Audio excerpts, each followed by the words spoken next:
할렐루야. 이 무더위 속에서 주님의 은혜의 구름 기둥 안에서 우리 거루원산 온라인 교회 성도 여러분이 강건하게 평안하게 날마다 찬송하고 기뻐하고 감사하며 사는 축복의 인생이 된 줄로 믿습니다.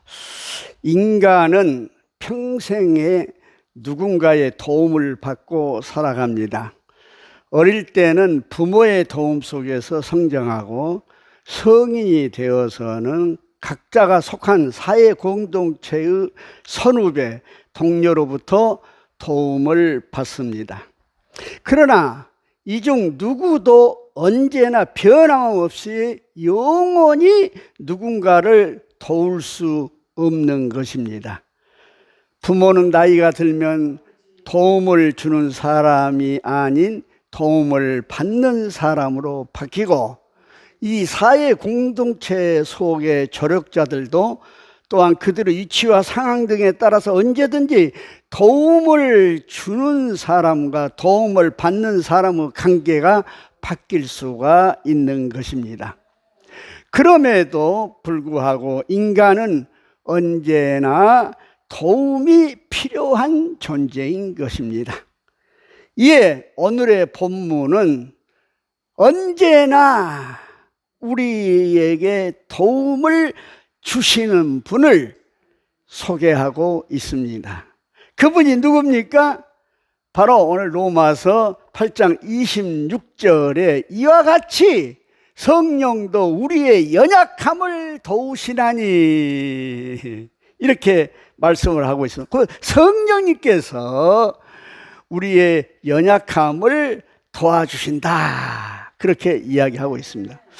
여러분, 성령은 우리에게 깨달음을 주시고, 우리가 받는 은혜 중에서 가장 큰 은혜는 깨달음의 은혜인 것입니다.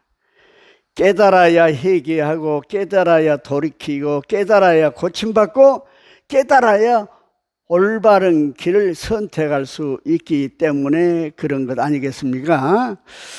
그런데 이 성령은 계시의 영입니다. 계시라고 하는 말은 감추어진 것을 드러낸다는 뜻이거든요. 그래서 성령은 하나님의 영으로서 우리 인간들에게는 알 수 없는 하나님의 세계를 열어서 보여주시는 영이 바로 성령이다, 그 말씀을 하고 있습니다. 예. 그래서 에베소 1장의 17절에서 19절에 보면 마음의 눈을 밝혀 부르심의 소망을 갖게 된다. 마음의 눈을 밝힌다, 그 말입니다. 성령께서 말입니다. 그러므로 성령은 우리의 모든 것을 다 아십니다. 머리끝에서 발끝까지 우리의 모든 것을 영으로나 육체적으로나 마음으로나 정신으로나 통달의 영이시기 때문에, 하나님의 영이기 때문에 다 아시지 않습니까? 그래서 그 성령님은 우리의 연약함을 이해하심으로 우리를 위로해 주신 영이라, 그렇게 이야기하고 있습니다. 여러분, 연약함은 우리의 약점이라든지 우리의 단점이라든지 우리의 미숙함을 말한 것 아니겠습니까? 예. 그런데 이 성령님은 이 모든 우리의 연약함을 이해해 주신다는 거예요. 알아주신다는 것은 이해한다, 그 말 아니겠습니까? 그런데 여러분, 중요한 것은 이해한다라고 하는 말은 사랑한다고 하는 말인 것을 여러분이 아시기를 바랍니다. 예를 들어서 우리 예수님께서 겟세마네 동산에서 마태복음 26장에 나오죠. 40절 41절에 땀방울이 핏방울이 되도록 그렇게 예수님께서 기도하시고 나서 돌 하나 던질 만큼 떨어지게 제자들에게 나를 위해서 기도해라 하고 부탁하고 가셨는데, 와서 보니까 한 시간 정도 기도하시고 와서 보니까 다 콜콜 자고 있거든요. 그때 우리 예수님께서 뭐라 하셨습니까? 마음에는 온이로되 육신이 약하도다. 이게 뭡니까? 이해하는 말씀 아니겠습니까? 마음은 온이로되 육신이 약하다. 그것은 예수님께서 제자들을 이해하는 말씀 아니겠습니까? 그런데 그 아까 말했죠. 이해는 사랑이라고. 예수님께서는 제자들을 그렇게 사랑하시고 계신다고 하는 뜻인 것입니다. 예, 그러므로 누군가 나를 이해하면은 그 사람은 나를 사랑하는 사람이에요. 내가 누구를 이해하면은 나는 그 사람을 사랑하는 사람이 된다는 이야기인 것입니다. 그래서 성령님은 우리의 연약함을 다 아시고 이해하시고, 성령은 하나님의 영이기 때문에 우리를 사랑하시기 때문에 그 말이에요, 우리를 위로해 주신다고 하는 이야기인 것입니다. 예. 그렇습니다. 성령님은 우리의 연약함이 저주가 아니라 축복임을 깨닫게 함으로 도와주신다고 하는 말씀인 것입니다. 그럼 첫 번째 생각할 것은 연약함을 통해서 사랑받는 사람이 되게 하심으로 성령은 우리들을 축복하신다고 하는 이야기인 것입니다. 그렇습니다. 우리 이 세상 살다 보면요, 연약한 사람을 사랑하게 되어 있습니다. 무슨 운동 경기를 하더라도 보면은요, 항상 지는 팀을 응원하게 된 건 아니겠습니까? 또 세상에서 우리가 사람들을 이렇게 관계를 갖고 살아갈 때 보면은 우리는 연약한 사람을 우리는 오히려 더 위로하고 연약한 사람을 챙긴 것을 볼 수 있지 않습니까? 예? 예를 들어 이야기 한번 봅시다. 여자의 눈물 앞에서 안 넘어지는 남자 있겠습니까? 예? 예. 그 약함은 사람을 움직이는 힘이 있다고 하는 이야기인 것입니다. 강하면 부러집니다. 강하면 공격의 대상이 됩니다. 그러나 약하면 사랑의 대상이 됩니다. 그러므로 강한 것보다 약한 것이 훨씬 오래 간다는 사실을 아시기 바랍니다. 여러분, 이스라엘의 역사를 봐도 그래요. 에집트라든지 바벨론이라든지 아수라든지 페르시아, 그때 당시에 중동이 아주 대제국이었습니다. 그래서 그 대제국에 이스라엘이 그 조그만 나라가, 약한 나라가 얼마나 고통을 당했습니까? 포로로 끌려가기도 하고 말이죠. 예? 강제로 이주시키기도 하고 말이죠. 그런데 지금 보면은 바벨론이 있습니까? 애굽이 있습니까? 페르시아가 있습니까? 아수르가 있습니까? 이스라엘밖에 남지 않은 것을 볼 수가 있지 않습니까? 두 번째로, 연약함을 통해서 풍성한 열매를 맺게 하심으로 축복하신다고 하는 이야기인 것입니다. 하나님의 관심은 우리가 풍성한 열매를 맺는 것입니다. 그때 하나님께 영광을 돌리게 된 것 아니겠습니까? 그리고 하나님이 영광을 받으십니다. 요한복음 15장에 보면은 나는 포도나무에 너는 가지라 했습니다. 가지는 포도나무에 붙어 있고 포도나무 안에 거함으로 열매를 맺습니다. 예수님은 우리에게 성공적인 인물이 되라고 말씀하신 적은 한 번도 없습니다.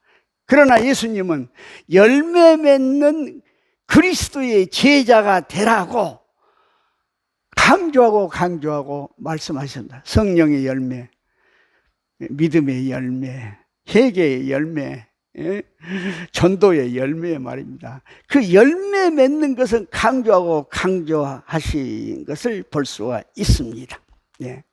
세 번째로, 연약함을 통해서 그리스도의 능력을 경험하게 하심으로 축복을 받는 것입니다. 여러분, 사도 바울은요, 아주 연약한 사람이었습니다. 육체에 가시가 있었다고 했어요. 그 가시가 뭐냐, 학자들마다 여러 가지 이야기합니다만 어떻든 간에 육체가 힘들고 고달프고 연약하기 짝이 없었어요. 그래서 이 육체의 가시를 제거해 달라고 하나님 앞에 3번이나 기도했지만은 하나님께서는 아니다. 고린도전서 12장 9절에서 10절 말씀을 보면 내 은혜가 내게 족하다 그렇게 말씀하셨지 않습니까? 그 말은 뭡니까? 네가 곧 약하기 때문에 강하다고 하는 이야기인 것입니다.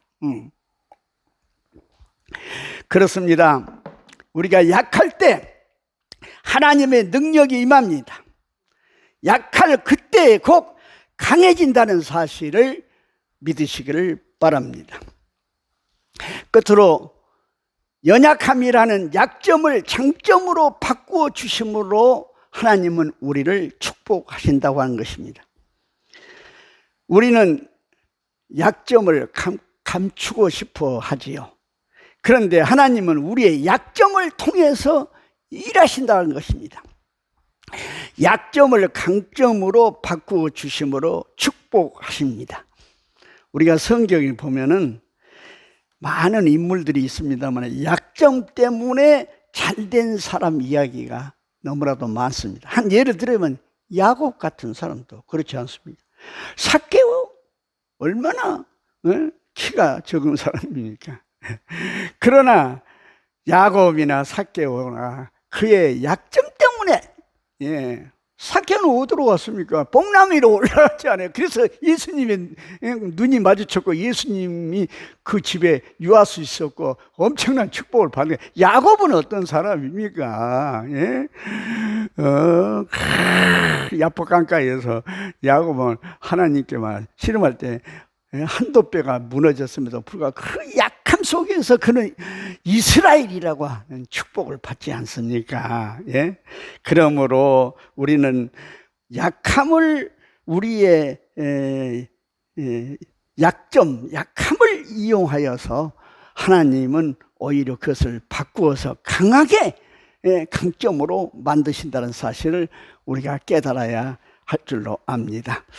저는 레나 마리아라고 하는 여인의 이야기를 함으로 오늘 설교를 마치려고 하는데, 레나 마리아는 1968년 스웨덴의 중남부 하보 마을에서 태어났는데 태어날 때부터 두 팔이 없어요. 그리고 다리도 한쪽은 길고 한쪽은 짧아요. 중증 장애인으로 태어났습니다. 그런 그가 수영도 하고 십자수를 놓고 요리를 하고 피아노를 치고 운전을 하고 찬양대를 지휘한 것입니다. 뭘로요? 오른발 하나로 그렇게 한다는 것입니다. 그래서 1988년에 스웨덴 국왕 앞에서 말하자면 목표를 향하러 하는 주제를 가지고 이야기하면서 바로 레나 마리아가 출연을 했습니다. 그때 국왕이 굉장히 그 텔레비전을 보고 감동을 받아서 국왕 장학금을 지불하게 된 거예요. 그래서 레나 마리아는 그 돈을 가지고 미국으로 건너가서 가스펠송, 복음성가의 공부를 한 것입니다. 그리고 그 뒤로 1991년 TV 아사히 일본의 뉴스 스테이션 프로그램에 나와서 역시 목표를 향하러 하는 주제로 그가 이야기를 한 거예요. 그리고 1992년 이후에 매년 일본 공연을 그녀는 했던 것입니다. 할 때마다 사람들이 감동을 받아요.